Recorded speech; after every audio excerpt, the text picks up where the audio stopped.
All right. I am Chelsea Powers. I'm the chair of the Brentwood-Darlington Neighborhood Association, and we have lots of board members here helping. Board members wave. If you need anything, talk to them. And today we have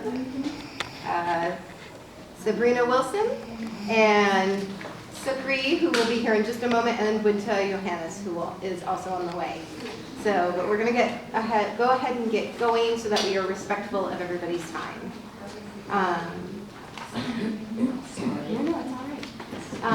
Just a quick, some housekeeping things. Restrooms and drinking fountains are out the door. You came in by the kitchen, down the hall past the tree mural, and to the left. If you see the drinking fountain, the bathrooms are obvious. Thank you to our local vendor, Rosa Torres. She's not only an educator here in the community, but she makes the amazing tamales you are eating. And her daughter, Karime, who's also an educator in the neighborhood, is providing our supervised activity for children. She works with the When Your Son program run by Impact Northwest, who also runs the building you're sitting in. And they're currently looking for instructors and paid volunteers at Whitmere, or paid instructors and volunteer instructors. So if you are interested in that, we can give you the information. And if you need help, ask a board member. Okay, all right. And we have an agenda this evening. We tried to keep it as short as possible. There's these little ones over there. So just welcome and introductions. BDNA, that's me. I'll be doing a short presentation. Civic Life will be doing a presentation, and then we're going to try and do a full hour of questions to get through as many as possible.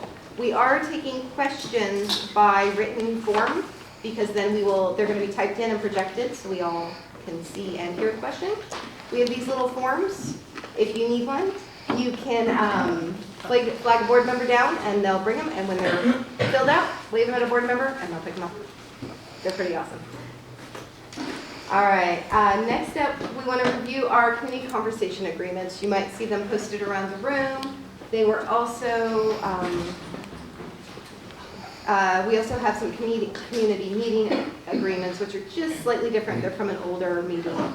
But the ones we really go with are these community conversation agreements. And I'm just going to read them briefly for those who might not be able to see the screen clearly. Respect others when they are talking, listen to understand. Share ideas and ask questions. Use I statements. One speaker at a time. Disagree without being disagreeable. Critique ideas, not people. If you tend to speak a lot, try listening more. If you tend to sit back and listen, consider speaking up more. Keep discussion focused on relevant topics and honor the time limits of the agenda. And Winta, if you would like to get a tamale, go ahead while we're getting things started. This is Winta. She was our MCC. So let's see. Any questions before I get going? Okay. This is your chance to go get a tamale, Winta, because I'm about to break into a presentation. Oh, okay. All right. So I'm going to talk briefly, and I'm actually going to stand up because I've been told that it makes it easier to hear. We're going to talk a little bit about what neighborhood associations actually do, because if you don't know, you may not know why we are important. And if you have not yet seen Dr. Paul Leisner's video, he worked for the city for, I believe, 10 years. He has posted a video, and we have it up on our website, and it explains pretty much the whole neighborhood system and how it works. So what do neighborhood associations actually do? Well, it varies from neighborhood to neighborhood. Not all of them work. Some of them do. Some of them do more than others. And over the next few slides, I'm going to highlight a little bit of what we've been doing since I started in 2015, because that's as far back as my records go. All right. So in 2013, when I started, we had done a visioning, or they'd done a visioning before I started. And this is what we were working off of. And then in 2018, we developed our action streams, which is kind of the next level of that. And it's really interesting as I was going through this, we have done a ton already of what's on our action streams here. At a glance, we're a pretty busy group. We host about 30 meetings a year. That's our public board meetings, our all committees, our land use and transportation. We have a minimum of 5 free events per year. We have a minimum of 2 donation-based events, but we do not turn anybody away for non-payment. And we partner on at least 4 community events a year. This includes the Learning Garden Lab, 2 festivals, the Orange Egg Drop, and the events that we host with Southeast Uplift.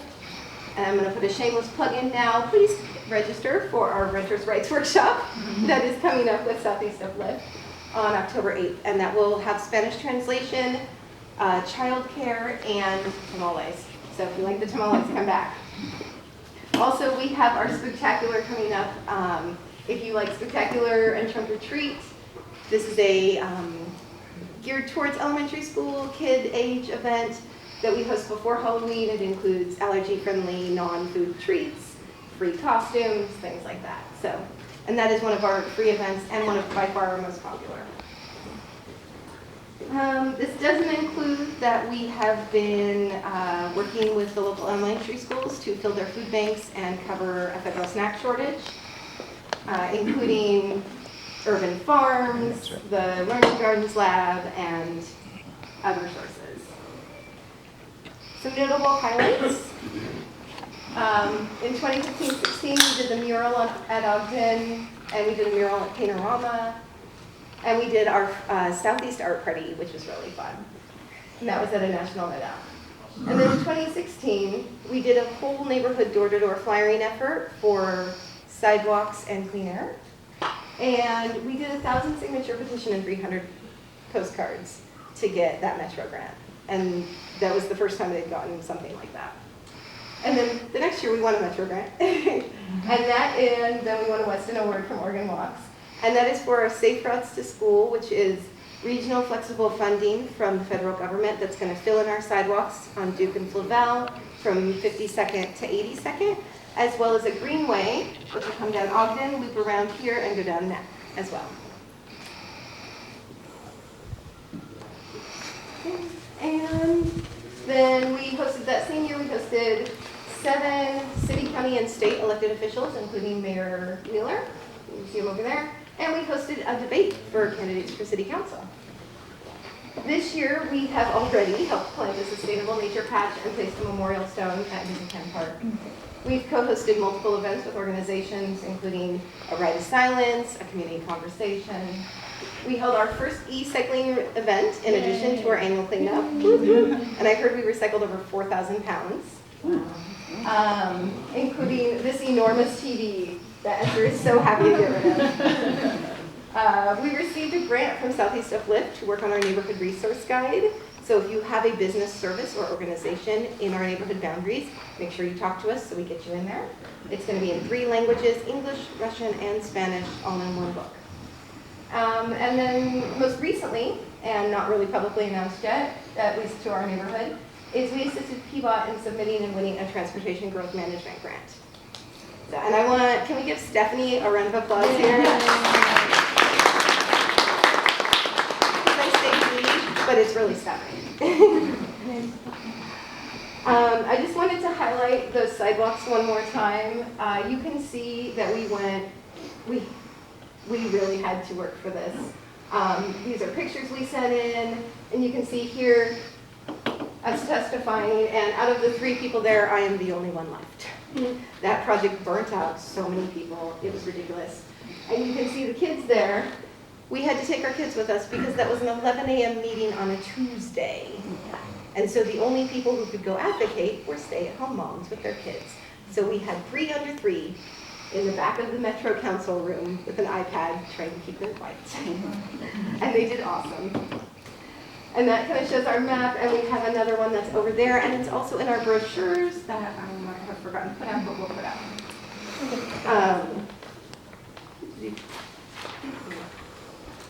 All right. Oh, and they finally released the funding in 2019. So that construction should start late 2020, really. Speaking of funding, we do all of this on a very small amount. We get a small communications grant from Southeast Uplift, that's our 1431 up there. We get $50 from our Secretary of State filing reimbursement. And then we are lucky that we get a very nice donation from Orange Egg Drop that they started doing a couple of years ago. and that varies, but averages about $2,000.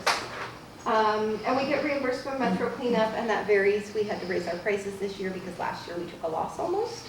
And then miscellaneous donations, but they don't really come in very much. And we have an annual operating budget of about $5,000. But here's the kicker. Southeast Uplift pays for our insurance. And without insurance, we couldn't do anything. So all of these events are only made possible because we are sponsored by Southeast Uplift for their insurance. You might ask, why is all this important? Because neighborhood associations provide a very specific service for their neighborhoods. We respond to all place-based issues. Besides hosting events and elected officials, the BDNA deals with graffiti, illegal dumping, traffic safety, infrastructure issues, and noise complaints. And that's just a sample of items that come to us on a regular basis, often directed back to us by city bureaus. I had a meeting 2 months ago that had 5 people sent back to us by city bureaus or police department. And the volunteer hours add up. So annually, a board of 7 volunteers, which is kind of an average size, volunteering at a very low estimate of 10 hours a week, provides nearly $100,000 in free labor for the city to connect with residents in geographic locations. A lot of rains. Right. I know I put in way more than 10 hours this month. There is no other entity, including the city bureaus, that does or tracks all the various projects that we do. And neighborhood associations are a unique type of organization that only functions because of the insurance and the fiscal support of the neighborhood coalitions. Okay, so I have moved through pretty quickly, which is good, because we're going to talk about the current and